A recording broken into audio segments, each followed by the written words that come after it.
American peacekeeping troops will go in only when there's a peace to keep.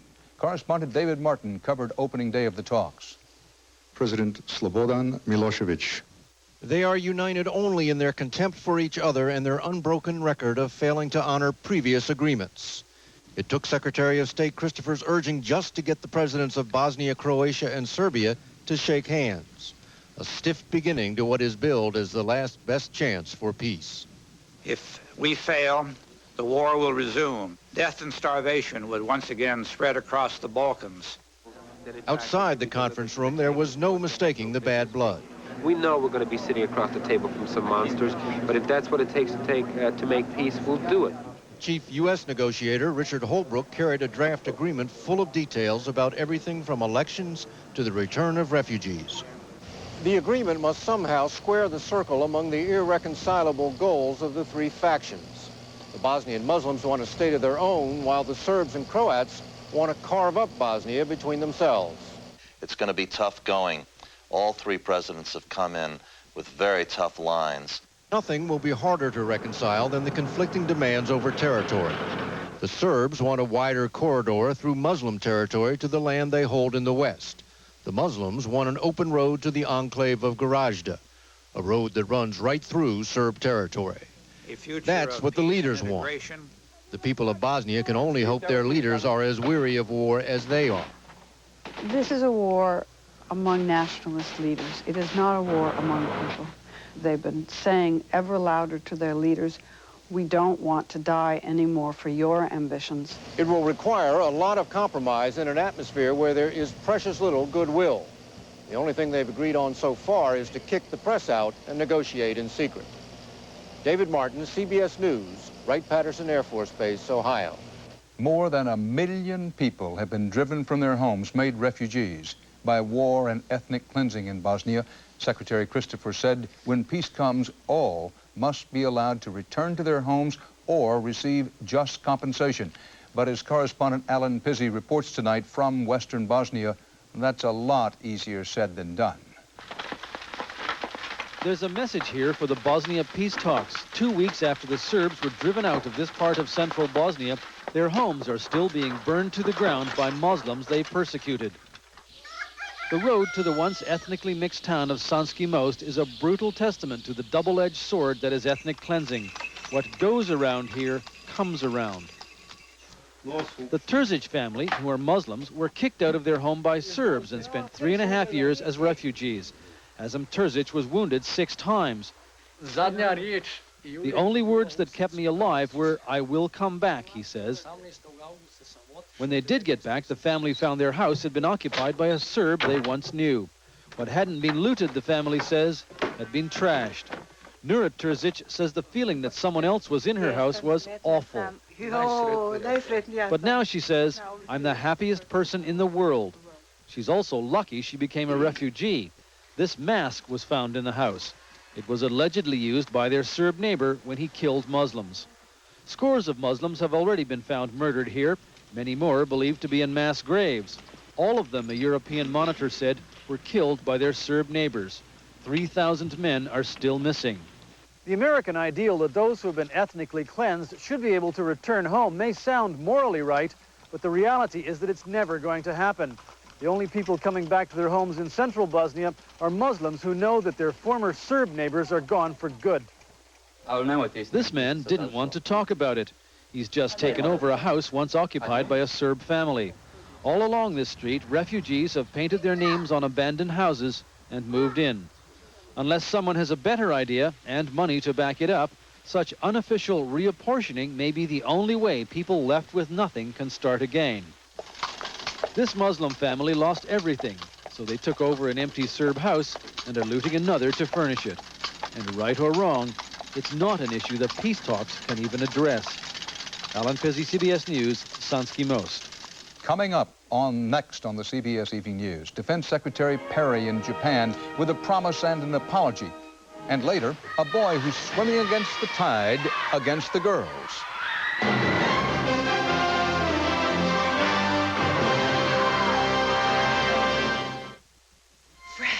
This Discover the feeling of Fix-It Fresh. A stronger, longer hold, a more secure, fresh approach to wearing dentures. And the fresh sensation gives you the confidence to live life without limits. Try a fresh approach. AARP and Centrum Silver salute John Whitaker. For helping others, John is honored with a Legacy Award by AARP and Centrum Silver. The Centrum specially formulated for your changing nutritional needs after 50. It's a great time to be silver. To build something that endures takes hard-working people. People who care. People with vision.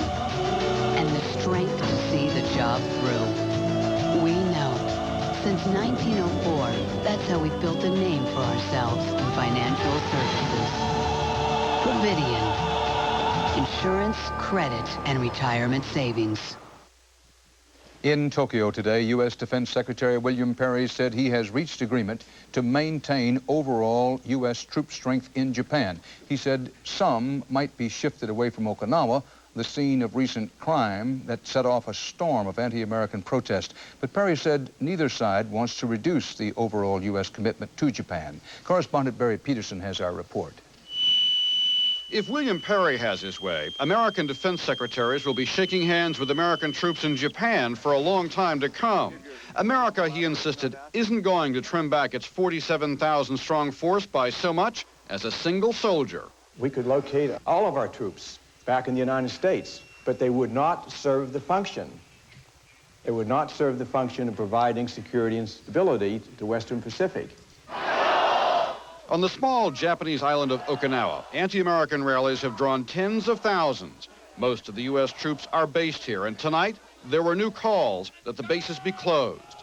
People are especially outraged over the rape of a 12-year-old girl. 3 U.S. servicemen are charged with that rape, and today, Secretary Perry apologized for the crime. I want to express my deep sorrow and anger for this terrible act. And he promised a special committee would look into consolidating or moving the bases elsewhere in Japan. Bases set up under a treaty negotiated during the Cold War that, until recently, was hardly noticed. No more. Opinion polls show more and more Japanese believe it should be scrapped, that it's a relic of a Cold War long since won. Perry's visit was supposed to smooth the way for President Clinton's Japanese summit later this month. Instead, the president may find this once rock-solid military alliance is beginning to crash. Barry Peterson, CBS News, Tokyo. Palestinian leaders say their peace talks with Israel have been damaged by the assassination of a radical Islamic leader. In Syria, 40,000 Arabs demanded revenge today at the funeral for the Islamic Jihad leader. He was gunned down last week in Malta. Israel applauded his death and won't confirm or deny any role in it. In this country, the government is pressing ahead with its criminal case against the men charged with the Oklahoma City bombing, which murdered 169 people. At the same time, a civil suit is in the works now against a company whose product was used by the bombers. Correspondent Scott Pelley has that story. More than 200 victims of the Oklahoma City bombing have now joined a lawsuit against ICI, the maker of the fertilizer used in the bomb. Today, their lawyer, Johnny Cochran, said the product should be pulled from the market. If companies like ICI, as we allege in the petition, continue to sell this explosive-grade fertilizer, we could have future tragedies. The fertilizer is ammonium nitrate. Its power was discovered one terrible day in Texas. This beautiful sight soon turned to one of horror. 1947, a ship full of it exploded. 560 people were killed. Since then, it's been used in industry and terrorism. In Europe, ICI is required to add chemicals that some say make the fertilizer less explosive. The victim's lawsuit says it should be the same in the U.S. It would seem like a reasonable thing to do were science able to come up with that mystical additive. Joe Bronner is head of ICI Explosives. To our knowledge, there is no effective additive. The company ran tests it says proves additives aren't effective. The victims in the suit say the company is irresponsible. LaDonna Madkins lost both parents. If they would have put safety first and not the product, then this never would have happened. Now Congress is looking at ammonium nitrate. Look, this stuff is very, very dangerous. And while it's an important fertilizer, anything we can require to make it less explosive, we're going to have to look at it. To answer those questions, Congress ordered its Office of Technology Assessment to study additives. But only weeks later, Congress zeroed the office's budget and closed it. The study was never completed. It appears that for the foreseeable future, the sale of ammonium nitrate will remain unchanged. Scott Pelley, CBS News, Dallas. Still ahead, a look at the state claiming it has the nation's toughest welfare law and what it's like to live with it.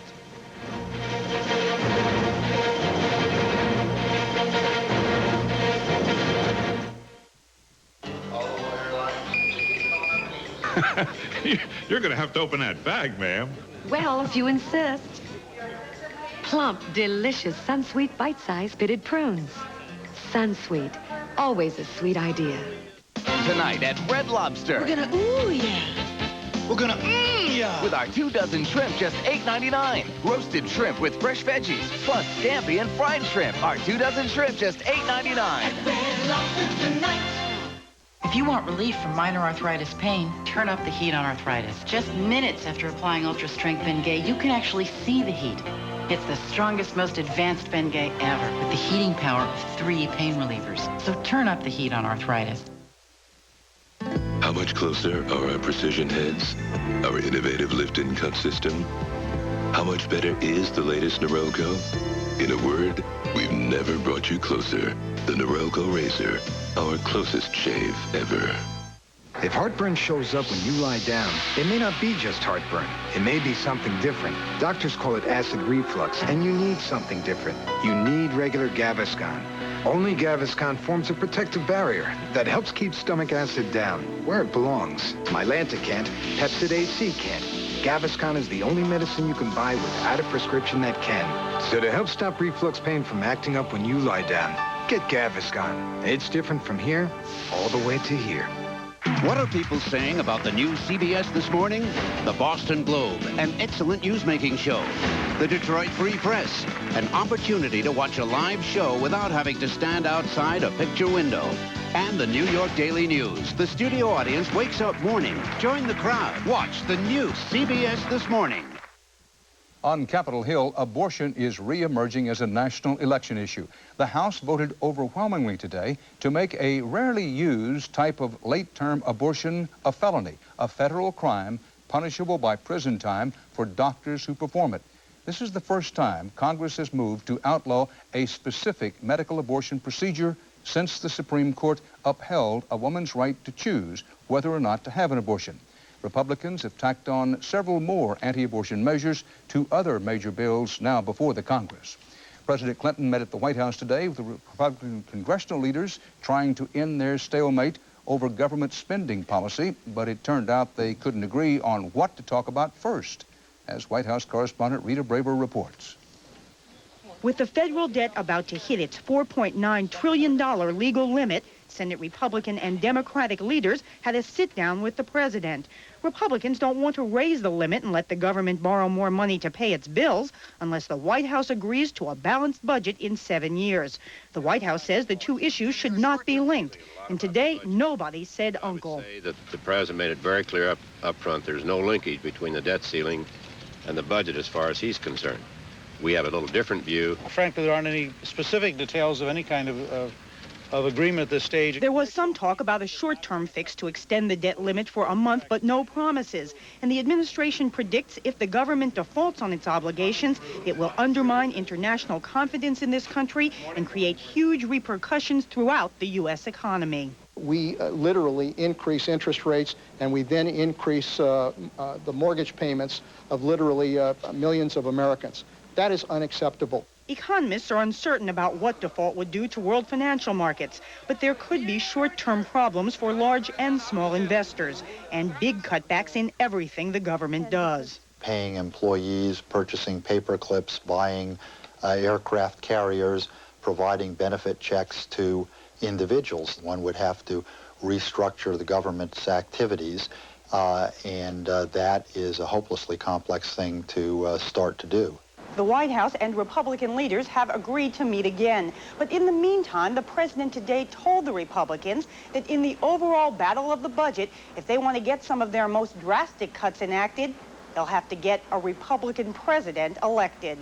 Rita Braver, CBS News at the White House. When it comes to overhauling welfare and making it tougher for people to get it, some states aren't waiting for the president and Congress to act. Some are already vying to be the state known for the toughest welfare law in the nation. James Sartori looks at a case in point. 40-year-old Danya Goss makes no apologies for being on welfare. She worked 14 years as a secretary, then began taking state aid when she had her daughter, Solana. It's been 6 years now. I've worked. I'm not lazy. And it's hard, you know. I get $446 a month. Why is it that I'm lazy? Stories like Danya's prompted Massachusetts to enact what are being called the toughest new welfare laws in the nation. Among the requirements, recipients must get a part-time job or get off welfare. That includes mothers with school-aged children. It's bitter medicine for an ailing system, changes intended to break the cycle of dependency. The whole idea here is to get people back into the workforce, to make sure they get some work skills so that they can improve themselves. The reforms represent a tough new stand that welfare is not an endless entitlement, only temporary help for hard times. They've even given it a new name here in Massachusetts, transitional assistance. But changing names won't change reality. Critics say forcing women into the workforce won't help because they still won't make enough to support a family. You get a job for $5 an hour. You're still going to be in poverty. But that's okay, because you're working. We are taxpayers, too! Welfare advocates say it also doesn't help that women and children have little political clout, and that, to many, welfare is a dirty word, a program that needs to be weighed against other concerns. The rights of the public, the rights of the taxpayers, to see that their tax dollars are spent effectively and wisely to really help people in need, not people who don't want to work. But as welfare reform steamrolls across the nation, 5 million recipients like Danya fear states will have an easier time tightening programs than creating good jobs. James Sartori, CBS News, Boston.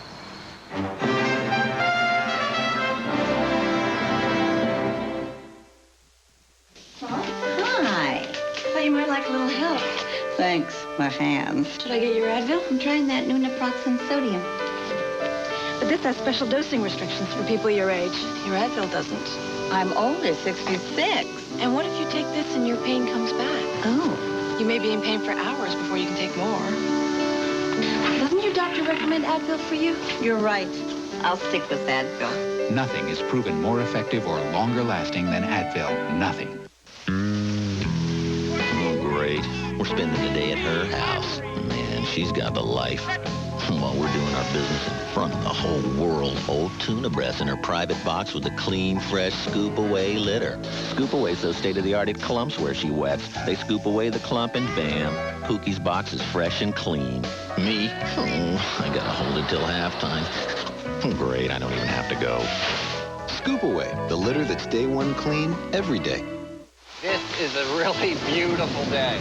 Soup weather. There's this cream of chicken with vegetables from Healthy Choice. And that is rich stuff. Great big vegetables, lean chicken. Just makes you feel good. Oh, and only has 2 grams of fat. Beautiful. With Healthy Choice, I can eat what I like. Viruses, bacteria, even illness may be creeping into your home because mice can carry disease, so don't go near them. Put Decon mouse-proof baits wherever mice feed to get rid of them fast. And protect your family from the threat. Decon Mouseproof. Protect your home. Protect your family. Mother would be astonished to see me using a furniture spray, but this is Old English spray. It has Old English oil to help clean and moisturize wood. Give your wood the Old English treatment. Why try Citracel fiber therapy? Citracel is different. It's as effective as the others, but doesn't contain psyllium, which can cause excess gas. Try Citracel. Effective relief without the gas.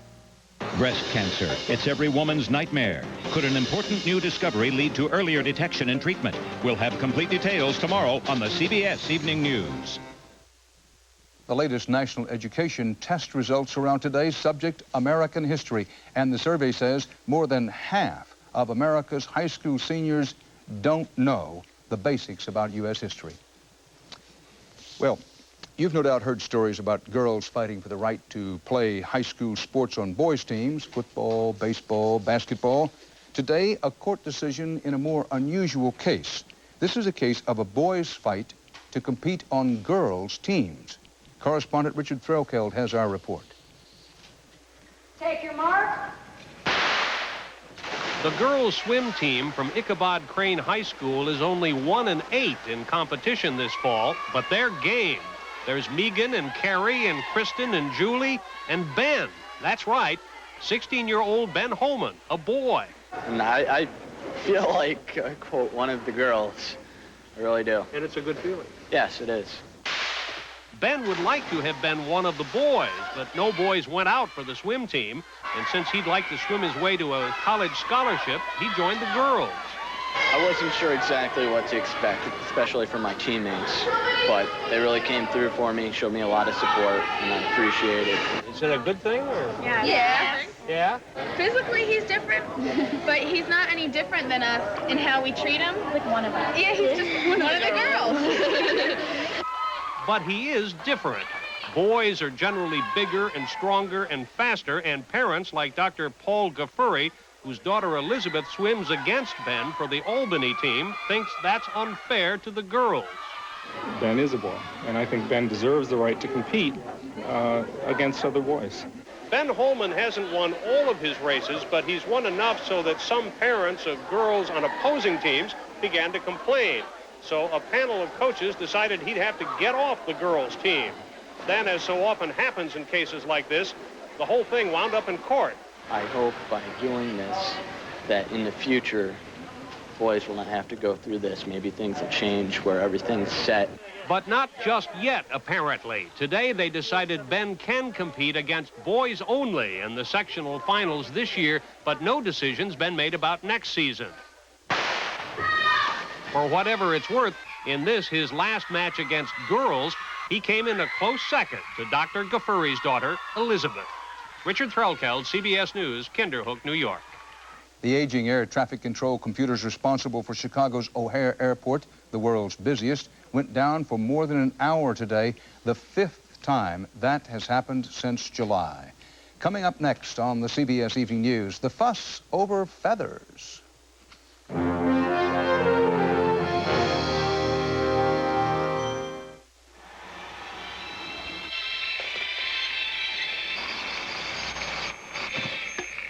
If you've been drinking Ensure,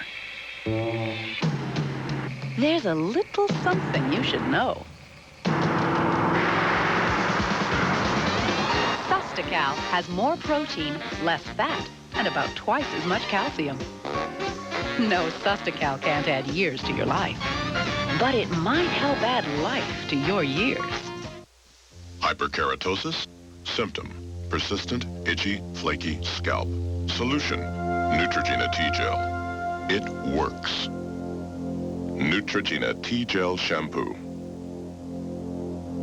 I'm fainting. Walter the dentist is coming over and I got gas. So I take my Lanta Gas Release gel caps. My Lanta Gas has the best and only medicine for gas relief, and an advanced gel cap. Now, I'm my scintillating self again. I exercise, it happens. I sneeze, it happens. Who wants to think about light bladder protection all the time? I don't. And now, I don't.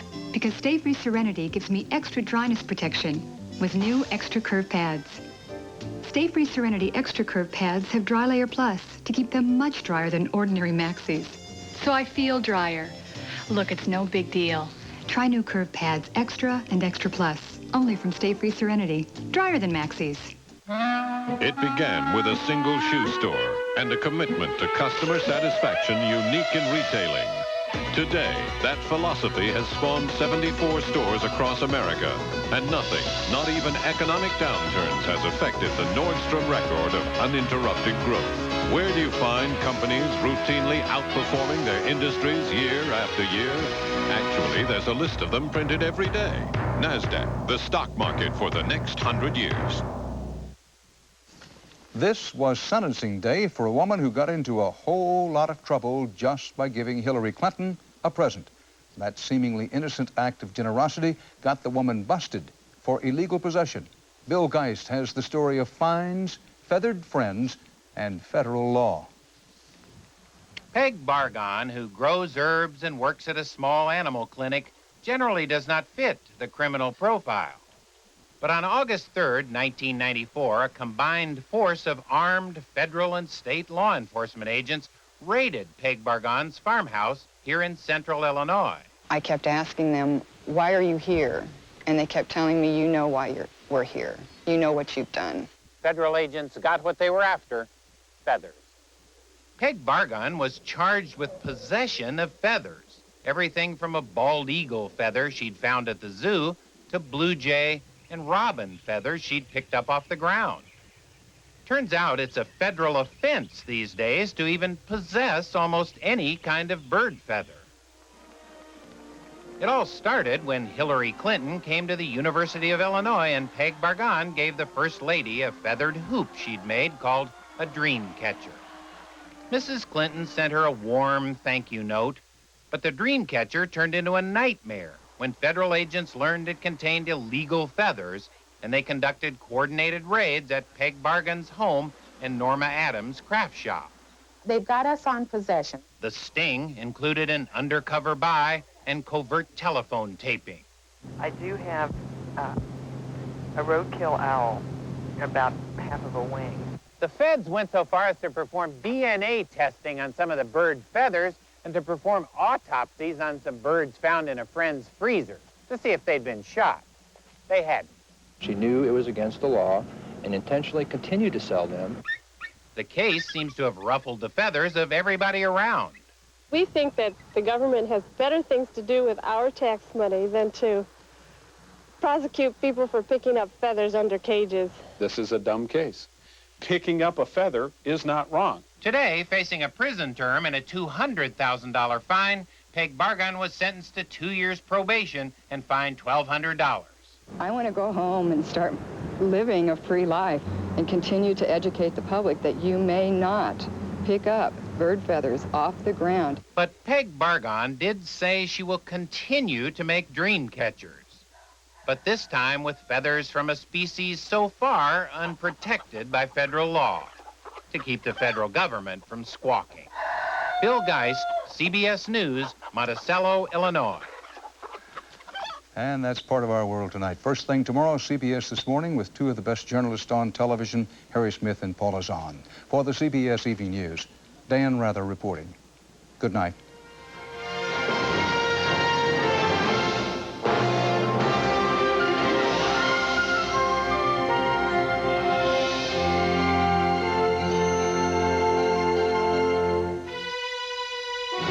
CBS News. Have you seen your country today?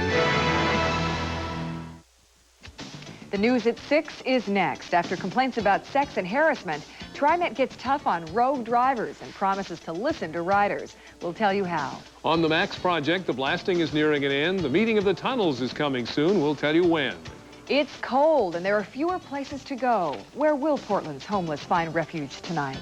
Starting tonight, an exclusive new service to help you watch your investments. Also, is Rod Strickland leaving the Blazers? And the weather on the Sixers coming up next. Where is the one and only place you can get treats like these? Dairy Queen. Who else treats you so right with a special like this? The legendary Peanut Buster Parfait is now just $1.29. Lay into layers of Dairy Queen soft serve, thick hot fudge, and peanuts aplenty. It's all here, and it's all yours now for just $1.